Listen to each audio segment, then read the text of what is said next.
This is Where We Live from Connecticut Public Radio. I'm Catherine Shen.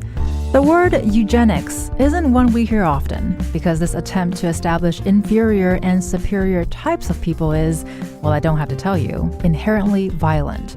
It's not practiced anymore, although the destructive belief systems still exist and have caused widespread harm. One research group at Yale has been uncovering strong ties to the university and how, after eugenics was shunned, it transformed and lived on in some surprising ways, from standardized testing to psychiatry. And here to help us explore this history and its many lingering afterlives is Daniel HoSang. He's a professor of ethnicity, race, and migration and American studies at Yale University. Dan, thank you so much for joining us this morning. Well, thanks, Catherine, so much for having us, and really looking forward to this conversation. We are here too, and for our listeners, if you want to join the conversation, give us a call, 888-720-9677, or find us on Facebook and Twitter at Where We Live. So Dan mentioned eugenics a couple times. Can you actually help us define what exactly is eugenics?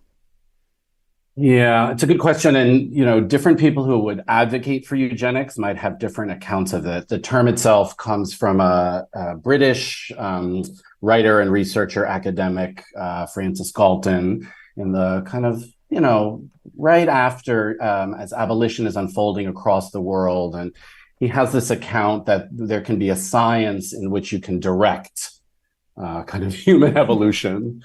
So the self-direction of human evolution, and the term itself is often associated with that sense of an intentional kind of breeding, controlling the reproduction of humans. I should just say also, Galton is credited with contributing to many, many fields: statistics, meteorology, forms of mapping. He's also a really, really explicit white supremacist, someone who deeply supported colonial authority and rule. So the early history of this field is both tied up to mainstream social science disciplines and these very, very long histories of racial domination. Well, you mentioned a very long history. Can you also talk about how this was embedded in society? How embedded was it in society? Yeah, so in the early 20th century is really when the eugenics movement in the United States starts to accelerate. Actually, a Harvard-trained biologist goes to meet with Galton and brings back a letter from him, and that kind of authorizes him. And it really takes root in elite universities: Yale, Harvard, Stanford, Caltech on the West Coast. These eugenicists are focused on a number of policy areas: restricting immigration, especially from Southern and Eastern Europe, proliferating laws that allow states to involuntarily sterilize people. Some 80,000 people in this country are sterilized without their consent by the state. 60,000 in the name of eugenics, 20,000 in California alone. They're promoting laws that ban interracial marriage, that promote segregation, and really, as we'll talk more about, trying to advance eugenical ideas within universities through things like textbooks, courses, research grants, journals. So to really try to establish it as a respectable kind of mainstream academic field. Well, and it's so interesting because with what sort of the list that you just went through, a lot of them are very familiar to us, I think, and we'll definitely be digging deeper into the afterlives, as we've said, about eugenics. Right now, I do want to talk more a little bit about what you've discovered in your research. So can you tell us about Connecticut's 71st Governor Wilbur Cross, and his place in history, and what did you find from that research, and did anything surprise you there? Yeah, and maybe we might just back up a little bit to set the Sure. context. There's been, lots of research. A historian at Yale, Dan Kevlis, wrote a really well-known book in 1985 in the name of eugenics. And there's a long, long body of scholarship that focuses on many, many, many of these figures. When I came to Yale 6 years ago, and I was teaching a class called Race, Politics, and the Law, and I had learned about some of this history in my time in California and Oregon about the connections between forced sterilizations and reproductive injustice. And I was curious about that history at Yale. And really, the only site that I found that really linked the university to this research was a student undergraduate thesis that was done in the mid 2010s that really focused on how, especially in the early 1920s, when eugenics is increasingly under attack as a kind of pseudoscience, does it have any credibility? Is it just dressed up bigotry? A number of key faculty at Yale, the economist Irving Fisher, the president at the time, James Roland Angell, a geographer named Ellsworth Huntington, offered to bring the American Eugenics Society, the newly created American Eugenics Society, to New Haven. And they set up the office on the New Haven Green at 185 Church Street. At that time, Wilbur Cross is the dean of the graduate school at Yale. He's a literary scholar. He retires in 1930, runs for governor soon after. And when he's in office in the mid-1930s, he commissions this study called the Survey of Human Resources in Connecticut. And he turns to the most kind of racist faction of the eugenicist movement, the Eugenics Record Office, to carry out a survey of every town in Connecticut for the purposes of dividing the population between those who are, quote, adequate and those who are inadequate.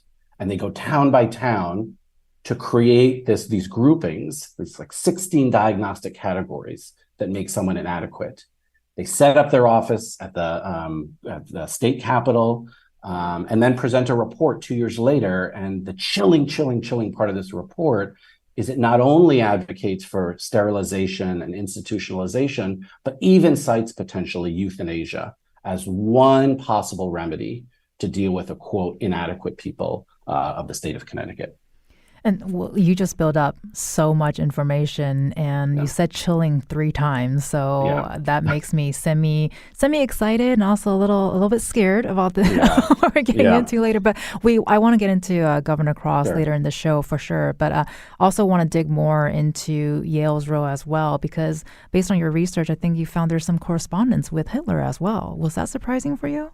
Oh, I mean, so, and these are, again, many of these documents have been, sometimes we call them, they're kind of hidden in plain sight. So other scholars have written about them. I think what's new about this project and many of the students who are engaged in it is thinking about the role of the university in particular, and, higher education in general, in helping to promote these ideas. So in the early 1930s, someone named Leon Whitney, who was the secretary of the American Eugenics Society, he's the one handling all the correspondence coming out of their office on the New Haven Green. And he writes a book called The Case for Sterilization. And it's really trying to advocate the uptake of large programs of sterilization all over the country in the name of eugenics. And he writes in his unpublished autobiography, he writes this many years later, 1970, that after this book comes out, he says, Hitler's henchmen write me a letter and they say, can you send me the book? And he's thrilled to send it to them. And then they send him a letter thanking him so much. And in his autobiography, he recalls very a great sense of appreciation getting these letters from Hitler. And he says, I took my letter and I went to see the chairman of our immigration committee for the American Eugenics Society, another Yale alumni named Madison Grant, notorious white supremacist. And he says, look at this letter I got from Hitler commending me for my book. And in his recounting, Madison Grant reaches into his desk and says, well, look at the letter I got, him thanking me for my book, The Passing of the Great Race. So what was particularly chilling about this is he's writing this in the late 1960s. So that it really, really challenges the idea that eugenics ideas, as horrible and painful as they are, simply withered on the vine after World War II, that there were people who were continually invested in them, and that U.S. universities and higher education played a really important role in laying the groundwork for the race science that the Nazis would take up. Well, and honestly, based on what you just described, it changes my view of what book reviews are. Not to make light of this, but wow, I cannot imagine, being in that room, hearing this conversation. And so another thing we mentioned earlier, too, is the Anti-Eugenics Collective. Can you talk about why and when did Yale establish this collective and who was involved? Yeah. So this is really, I have to just say, it's the student. So when I came across this undergraduate essay, I started incorporating it into some of our classes, lectures, discussions. And in, I think, 2021, a group of students came up to me and said, like, do you know more about this? Is there a way we can find out more about it? I really didn't. It was still during a lot of the pandemic related shutdowns. And they said, well, what if we spend some time in the summer looking at some of these archives? And so a group of 5 students spent that initial summer doing that, taking images, trying to connect the dots. An amazing student did this diagram that kind of linked, named Dora Guo, linking together the different eugenics figures and the institutions they started. We started presenting the work that fall. I just then decided to build a seminar around it, and students in that seminar then conducted their own research. They hosted a tour of students from Naugatuck High School, a kind of anti-eugenics tour of the campus, built a website, and started doing lots of their own independent research. And so now we have collaborations with colleagues in psychiatry, at the Peabody Museum, helping to contextualize eugenics objects that are in their collections. And so it's really, we feel like, just the beginning of trying to figure out together both kind of what happened and what its long impact is on the, forms of education that are kind of dominant today. Well, and I love how organic I feel like the movement feels like, starting from students, and now we're having this conversation about it. And currently, in present day, has Yale been supportive of this process? What has that been like? Yeah, I would, like every university, there's kind of many Yales. So there's colleagues in psychology, psychiatry, the history of science and medicine, our public humanities programs, who are all very, very eager to collaborate, learn more about this, kind of figure out how it's shaped the disciplines that they work in. Early on in the project, the students kind of talked to students and professors at other institutions who had kind of done these reckonings. So Stanford, University College London, UC Berkeley. And I think the message that we got was orient the work out towards the public, towards communities, towards teachers, that's really the kind of work of repair and education and awareness raising that needs to be done, rather than focusing it on a single statement from someone affiliated with the institution. And so the students, insisted that's the way we had to proceed, and that's the way we've gone.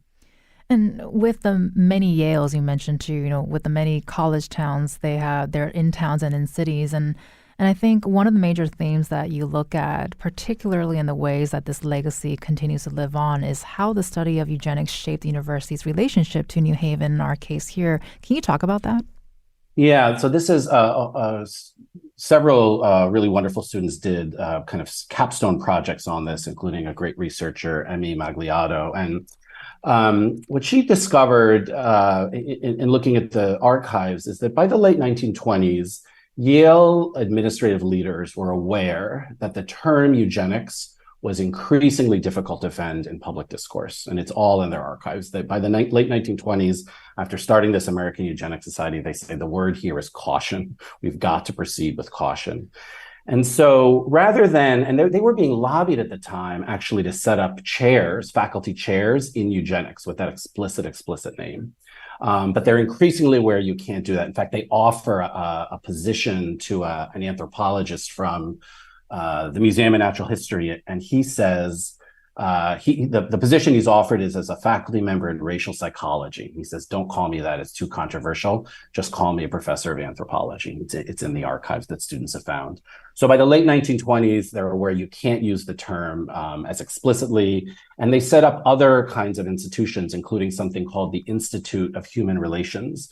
And if you go to the building that housed it at 333 Cedar Street, you can still see those words in the ironwork there, although the Institute only lasted about 20 years.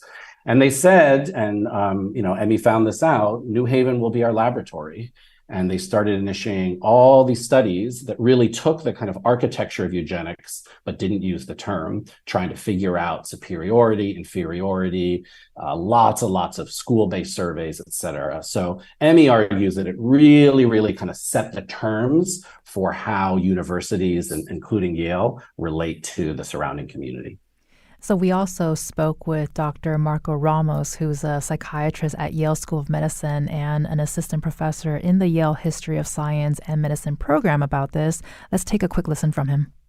I think the other afterlife of this is that today, researchers from psychology, psychiatry, and honestly, sociology throughout the university still use the community of New Haven as a laboratory. The community of New Haven furnishes so much data for the production of knowledge and advancement careers of Yale professors and of Yale trainees. And our pedagogy increasingly is asking trainees to become critical of that relationship and say, to what extent is my research advancing my interest versus the community that I'm supposed to be serving? Whose voices are getting represented in this kind of research is one really, really important question. One of the other angles that often gets explored when this comes up with community, and this is particularly for the medical trainees, they often go into the community thinking, oh, community members are going to welcome me with open arms because I'm here to help, and I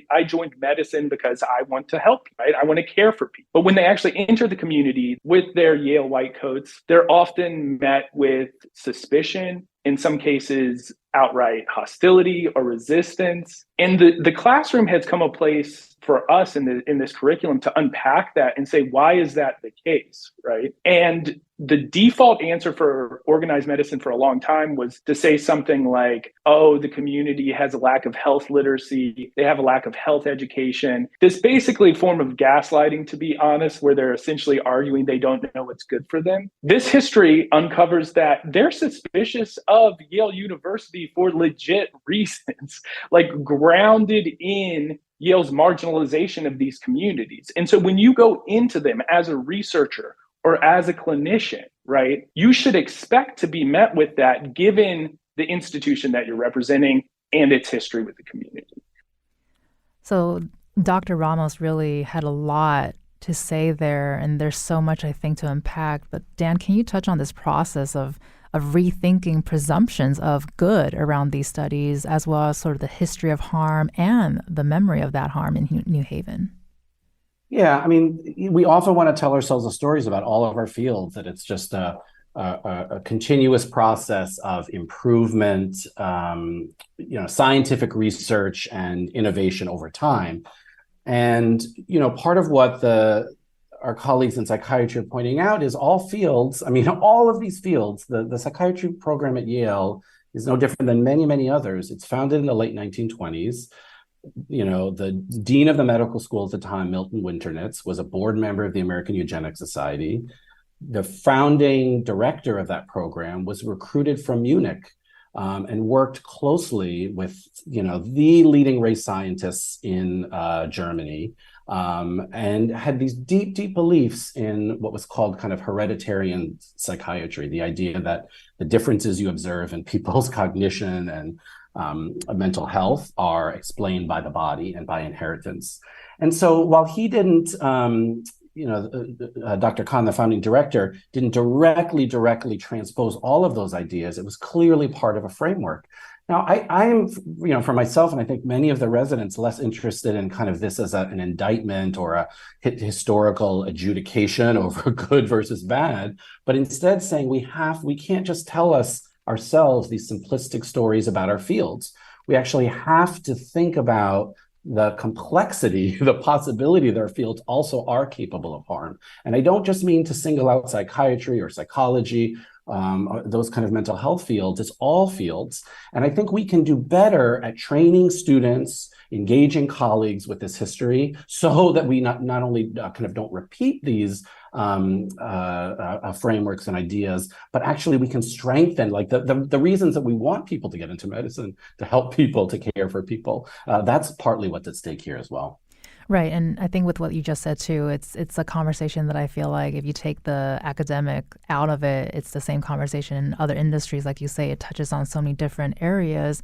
And you mentioned this a little bit earlier, too, but can we talk about what does institutional apologies look like? Yeah, I think it's an interesting question because part of what we saw when you go into the archives here is all the work that they needed to do to try to make eugenics appealing to others. So they sponsored sermon contests for local clergy. They sponsored fitter family contests where at local state and county fairs where people enter livestock, the best chicken, the best pig, you would also enter your family, small, medium, and large. And eugenic field workers would measure your face and ask you questions about your health history and pedigree and award a medal designed here in New Haven to the winners of this fitter family. Textbooks, lots and lots of speakers tours. So they put out into the world many of these ideas that legitimated hierarchy, they legitimated humiliation, they legitimated segregation.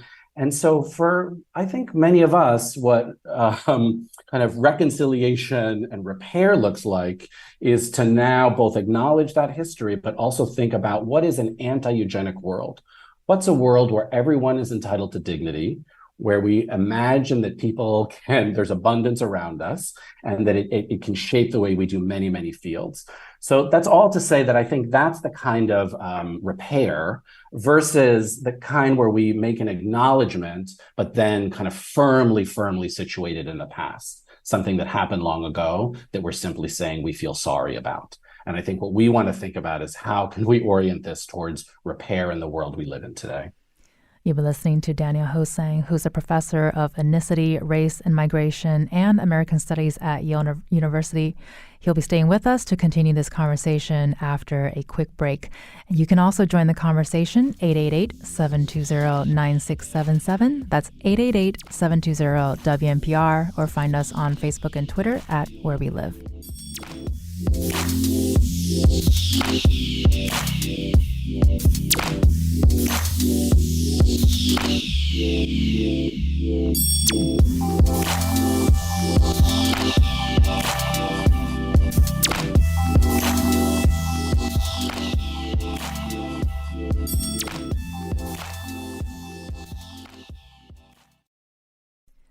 This is Where We Live from Connecticut Public Radio. I'm Catherine Shen. This hour, we're digging into the harrowing history of eugenics and its afterlives and its ties to Connecticut. Our guide this hour is Daniel HoSang, who's a professor of ethnicity, race, and migration and American studies at Yale University. And for our listeners, you can join the conversation as well. Give us a call, 888-720-9677, or leave us a comment on Facebook and Twitter at Where We Live. So, Dan, we've been talking a lot about the background of eugenics and its history. Can you talk about, when would you say the transition was when the scientific community sort of turned away from this practice? Yeah, I think that's an important question. I mean, even as early as in the early 1920s, there was this huge International Congress of Eugenics held at the Museum of Natural History. So right overlooking Central Park. Hundreds of people from all over the world come there to share research related to eugenics. And even at that welcoming address, the kind of president of the Congress overseeing it starts by listing all of the challenges they're facing. You can see throughout the 1920s, people in fields like genetics, biology, psychology, all expressing increasing concern that this is just a kind of dressed up form of bigotry. That said, by the late 1920s and early 1930s, as the advocates are moving away from the term itself, although it's also important to remember the American Eugenics Society continues under that name well until I think the late 1960s. They decide to change their name. And our students have found archival documents showing that Yale faculty and leaders continue to attend meetings of the American Eugenics Society even into the early 1940s, local meetings. But it's around that time that they're saying the explicit use of this term is growing more controversial, and we need to think about how it is that the disciplines that we operate in might be the site for some of these ideas to be taken up, and they say that very, very explicitly. That Institute of Human Relations I mentioned in the late 1920s, the president of Yale at the time, James Angel, says, to a donor who wants a eugenics chair there, he says, I can't do that, but maybe this Institute of Human Relations will be the case of a rose smelling as sweet by another name. So it's that was a really startling finding for us, I think, that they were quite deliberate in understanding the controversial waters they were wading into and why they might need to find other language for it. And I think with the time frame that you're just mentioning, because you mentioned World War II was a big pivot point as well for this, and we've also talked about some of the impacts in the city of New Haven itself. So can you talk about that big pivot point, and did that affect some of the afterlives of eugenics that we're currently still seeing today? Yeah. I mean, one thing important, so Connecticut is the third state in the country where its legislature approves a law to involuntarily sterilize Connecticut residents detained in state institutions in the name of eugenics. That happens in 1909. Many of the people targeted by those early laws were today people we would recognize as white. They're Italians, they're Southern Europeans, some Jewish immigrants. And the idea is, it's not that they didn't hold deeply racist ideas towards other groups, African Americans, indigenous people, Asians and Asian Americans, but their concern was that this new stream of European immigrants threatened to kind of pollute and dilute the Yankee stock that, in their opinion, had made Connecticut a great state. So a lot of the early sterilizations, especially in Connecticut and the Northeast, focus on people who today we would think of as white. After World War II, that shifts dramatically. There still continue to be eugenic sterilizations in the South that target Black women, nationally that target indigenous women, in California that target Mexican American women. But the idea of the kind of like European threat and menace, that really starts to fade away. That's partly, I think, where the narrative that after World War II eugenics dies comes from. It certainly didn't. And many states continue to perform those operations well into the late 1960s, early 1970s. And with what you just said, it's such a huge point. Obviously, race is a big deal here. Can you talk about the implications that this focus on white residents and how the university saw people of color in New Haven? Yeah, I mean, it reminds us of a couple of things. One is the ways that ideas about race really shift and change over time. So to someone like Madison Grant, who graduated from Yale in the late 19th century, very much identified as a part of the kind of Mayflower Yankee tradition, from his perspective, there was a Nordic race that included the peoples of kind of Germany, Scotland, and England, but they were completely different from, in the language of the day, they would have said Mediterranean, Slavics, et cetera. So it really reminds us about how ideas about race shift and move in relationship to the context and the time as well. And that really after World War II is again when much of this focus turns especially onto women of color nationally. And want to go beyond this a little bit. Can you talk about some of the other afterlives of eugenics and how did that go under wraps? I'm thinking maybe standardized testing, for example. Yeah, I mean, that's and we'll hear more about that in a little bit, but it's in the early 1910s. And when Yale's Peabody Museum reopens early next year, there'll be an object about this that the curators will be putting on display. It's really in the early 20th century that psychologists say, look, we have an objective way to measure something called intelligence. And they have this multiple choice apparatus operated by battery where there's a tester and a testee, and they press a pattern, and the person on the other side of this kind of wooden screen has to mirror the pattern. And according to that results, you can be classified as exceptional, average, or low grade in all of these ways. Once that diagnosis is applied to you, you can be subject to sterilization, institutionalization, and lots of other measures of kind of state violence and control. Those ideas about testing quickly get adopted to these mass tests given to returning veterans from World War I by a Yale-affiliated psychologist named Robert Yerkes. 1926 is when the SAT is introduced. So the idea that these are tests that simply measure objective and innate ability, not the conditions of learning, not resources, not exposure to the material, but something innate about you, has its roots strictly in this eugenics movement. And These tests were first given to patients in something called the Boston Psychopathic Hospital. So, under, their kind of carceral conditions. And they later become the basic framework for a whole range of standardized tests.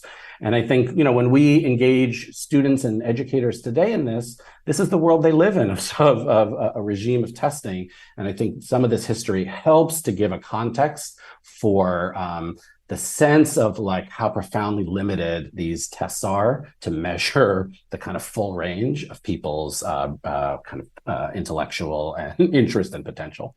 Right. And I remember my own sort of moment of connecting the potential of eugenics and SATs together. And so with that, my own surprise, are students surprised by how widespread this legacy is? That's such a great question, because we thought when we first welcomed students from Naugatuck High School who did this a tour that Yale students led a couple of years ago, and they were actually not that surprised. I think they're so used to navigating an educational environment that's so marked by different forms of segregation, tracking, ranking, competition, that in some ways it kind of made sense that it had these origins. I think for the students, and several high school students who did kind of workshops with us created lesson plans around it, it does help create some context and framework for understanding why these tests feel so limiting, why sometimes, as you suggested, Kevin, they can make you feel ambivalent, sometimes humiliated. Their origins were precisely with that intention. They were designed at their origins to sort and humiliate people. So when we say afterlives, we don't mean it's the same. We don't mean the intention is the same. They circulate the same, but it means we have to understand that history if we're going to reckon with the complex kind of ideas and feelings that they bring up today. And just a quick reminder for our listeners that you can also join the conversation, 888-720-9677, or leave us a comment on Facebook and Twitter at Where We Live. Caitlin on Facebook just wrote us, much of what Dan has mentioned is not new to anyone in the disabled and marginalized communities. Medical apartheid covers this in detail. Typically, those with lived experiences have a long-standing knowledge of these types of histories. So the question is, how does Yale plan to catch up to make this common knowledge? And how will they make these wrongdoings right? Dan, can you respond to that? Yeah. So first of all, that's exactly right, that there's, especially around mental health and questions of ability and neurodiversity and disability, long-standing accounts of this, analysis and critiques.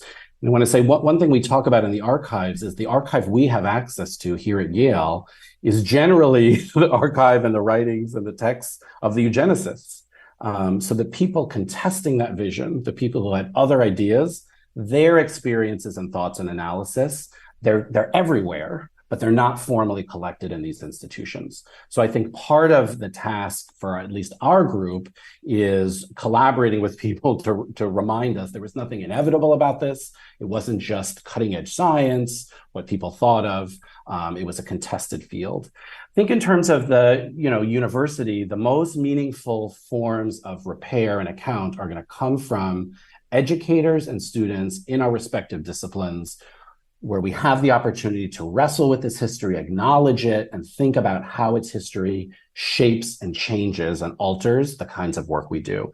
And the work that Dr. Ramos talked about with residents in psychiatry, I hope, will emerge as a kind of promising example of that, because it's focused on ultimately the forms of care and accountability that, in this case, Yale-affiliated clinicians can offer. Well, we mentioned earlier that we spoke with Dr. Marco Ramos, and he's a psychiatrist at Yale School of Medicine and an assistant professor in the Yale History of Science and Medicine program. I want to play another clip here from him where he's reflecting on the deep responses his residents have had to this history. And it's also unbelievable to me that in traditional medical education, learning these kinds of histories is not standard, right? It's not normal for a clinician to be trained in a way where they're looking back at the history of harm outside of Tuskegee, to be honest. That becomes that is the ethical dilemma. Everyone knows that, but outside of that, there's not a robust understanding, much less a local understanding of, you're at Yale University. What is this institution that you now belong to? What is its history with the community that you're supposed to be caring for? That is not traditionally covered. And we're trying to bring that in, and we have brought that into the medical training. The other piece of it is sort of just the emotions in the classroom, is just giving them space, the trainee space, to sort of name those emotions. We can really quickly, like in history, get into just laying out all the facts, but sort of giving them space to say, okay, how does this change how you see becoming a doctor? How does this change how you see becoming a Yale doctor, right? How does all of this change how you sort of see yourself and the relationship with the institution? Giving that, like, the emotional impact of this history, letting it breathe in the classroom, so that people can not just be left in this sort of state of psychological and emotional disequilibrium, which can happen, is really, really important, I think. Dan, what's your response to what Dr. Ramos has to say here? Yeah, I mean, what I was really struck by when we did this workshop was another colleague who's a psychiatrist, Dr. Michael Mensah, saying, care providers in this moment, and you've done, Catherine, several shows on this, see all these different kinds of harm. They see it in the offices they treat people, in the hospitals they work in, and they don't really have a place a framework to process it through, a way to kind of talk about it beyond just their own individual well-being. So the hope is that by introducing these histories, actually allowing those residents, for example, to look at some of the early documents and texts and things that help to constitute their field and department, it'll help them, support them in their effort to be healthy and accountable and I think more skilled providers of the services that we all desperately need. So in that sense, I want to just say it's not just about kind of filling in a missing chapter. It's also about restoring a sense of, or enlarging a sense of humanity that's brought to this work so that it can be done in ways that truly recognize everyone's dignity. And we have another caller on the line, Senator Matt Lesser. Welcome to the show. You're on air. Yes. Hi. Thank you. And this is a fascinating show. I just want to emphasize that while this is a really disturbing part of our past, that Connecticut still has not fully repealed our old eugenics law. And in fact, still to this day, we have a provision in the law that allows for the involuntary sterilization of people with disabilities in certain circumstances. And there are some new protections built in. It has to be approved by a judge. But still, in rare cases in Connecticut today, there are folks who are involuntary sterilized, and that's a direct result of our 100-year-old eugenics laws. I tried a few years ago to repeal it and still received a bunch of opposition to that proposal. And Senator, thank you so much for that comment. Do you have plans to legislate again on this issue as we're talking about it? I think it's very concerning, and the history of the law is concerning. Meeting with family members of people with disabilities who have, certain difficult circumstances, I've heard some arguments that why it could be valuable in some cases, but I still find the assault on bodily autonomy to be very disturbing. And the fact that this happens, even with safeguards, raises some really problematic questions. So I think we should move forward on a repeal, but it's going to take quite a bit of effort.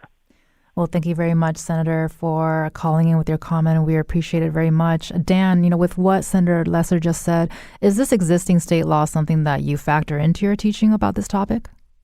Yeah, it's important, again, to trace out the ideas and justification for these different laws, and also to point out the United States Supreme Court in 1927 says involuntary sterilization does not violate the Constitution, the 14th Amendment, Equal Protection Law. That ruling in 1927, Buck v. Bell, is also still what they call good law. It hasn't been overturned.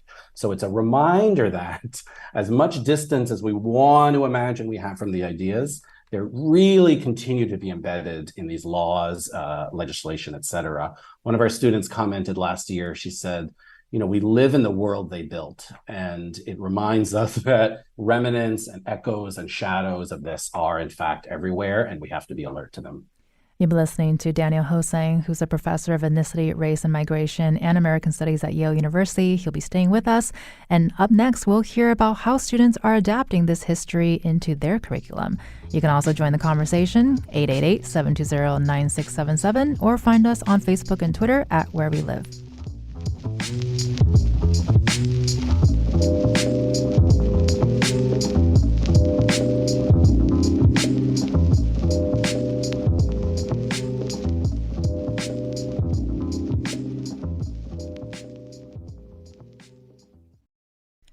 This is Where We Live from Connecticut Public Radio. I'm Catherine Shen.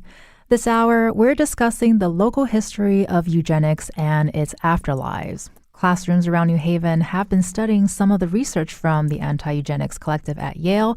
And here to discuss is Meredith Gavrin, who's the co-founder of New Haven Academy, which is a public high school in New Haven. Thank you so much, Meredith, for being with us this morning. Sure. Thank you for having me. And we also have Elias Theodore, who graduated last year from Wilbur Cross High School in New Haven and is currently a first-year student at Yale. Thank you so much, Elias, for being with us. Good morning. Thank you, Catherine. And still with us is Daniel HoSang, who's a professor of ethnicity, race, and migration and American studies at Yale University. Meredith, I want to jump straight to you. Can you take us back sort of to the beginning before you decided to host a workshop for your teachers? Can you touch on why it was important to have all teachers present? Because this isn't just social studies, right?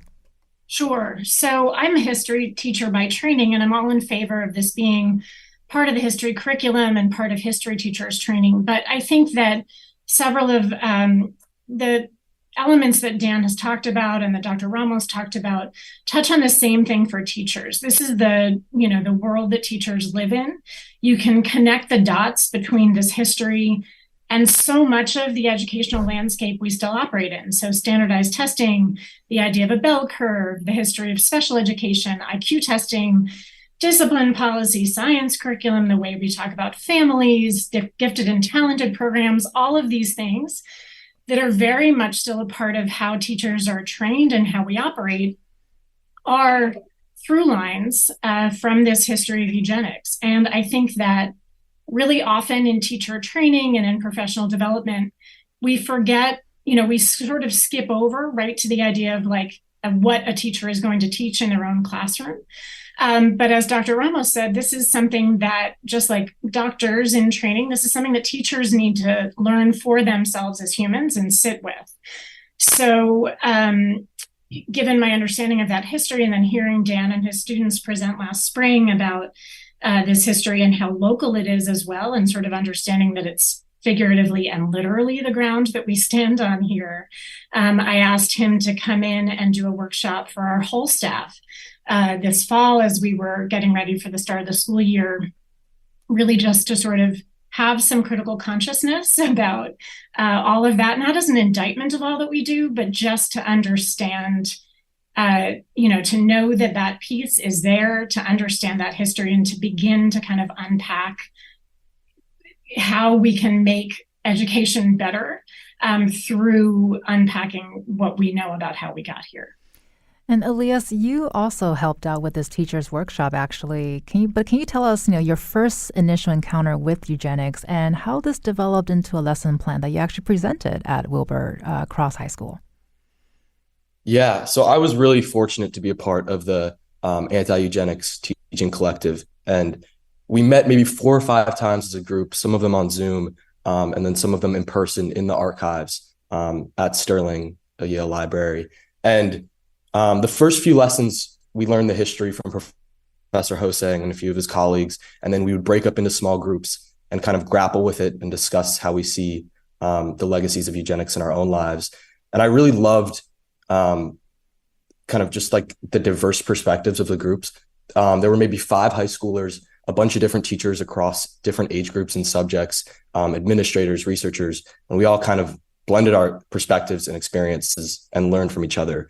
And then I think probably my most intense encounter with this work was going into the archives and kind of like touching with my own hands these letters and these documents that are pretty startling and really close to New Haven and Yale. And as I learned about this history, I learned about the survey of the people of Connecticut of 1938, and I saw Wilbercross's name.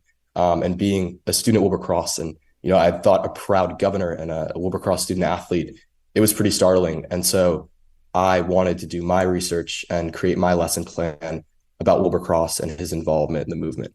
And really quickly, what was so startling about what you learned about Governor Cross? He's always, we actually really never learned much about him at the high school, but he's always kind of a point of pride, and our mascot is the Governors. And I guess when you identify with something, it's pretty surprising to hear that person maybe wasn't a great person or who you thought he was. And Dan, we got a couple minutes here, but with what Elias just shared with us, any thoughts, any responses to his experience? Yeah, I mean, I think what I was so, and I learned so much from Elias's work is, Cross, in this case, he's a New Deal Democrat. He's really enthusiastic about expanding service and health provision, trying to address the impacts of the Great Depression. But he's also, he was very fluent in ideas about eugenics, worth and unworth. And those two kind of merge, right? The idea of using government for good and using it to sort people and potentially limit who gets to reproduce. And in his lesson plan, he really, really presented all of that complexity, not saying, here's therefore how we should think about this, but inviting students and teachers across to say, well, here's what we're inheriting. What do you make of it? And then facilitating a conversation. It's the same thing at New Haven Academy, giving teachers and students the space to wrestle with it, see how it shows up in their own work, and ask questions from their perspective. And Meredith, we've got about a minute here, but before we go, we'd love to ask, how is Elias's experience reflective of what you've seen from students and teachers? I think that there's just this sense, I think Dan said it earlier, that the temptation when we study difficult things in history is to feel like they are distant and a thing of the past and, important if you're somebody who values the field as a student. But I think that this history, and particularly its local connections, just really are a much more stark reality for students and for teachers to face. The idea that it's just not that long ago, it's literally up the street that this work was being done and valued. And so to understand that it is quite that close to home is something I think people have to wrestle with and sort out from the things that they do feel proud of or are invested in their work or are invested in their own education. And Dan, got 30 seconds here, but would love any final thoughts from you from this conversation. I guess I'm just, continue to think about the eugenics moment of the 1920s, how similar it is to today. Concerns over immigration, demographics, population, the environment, et cetera. And we have to be very, very careful. It's far easier than we think to kind of slip into the solutions that those advocates offered. And it's why we have to be more conversant and fluid in this history. Well, thank you so much for that. You've been listening to Daniel HoSang, who's a professor of ethnicity, race, and migration and American studies at Yale University. Thank you for helping us unpack all this information today, Dan. Thanks so much, Catherine. You're also listening to Meredith Gavrin, who's the co-founder of New Haven Academy, a public high school in New Haven. Thank you for being with us today, Meredith. So much. And Elias Theodore, who graduated last year from Wilbercross High School in New Haven and is a first-year student currently at Yale. Thank you for sharing your studies with us as well. Thanks for having me. I'm Catherine Shen. Today's show is produced by Katie Pellico. Our technical producer is Kat Pastor. Download Where We Live anytime on your favorite podcast app. And thank you so much for listening.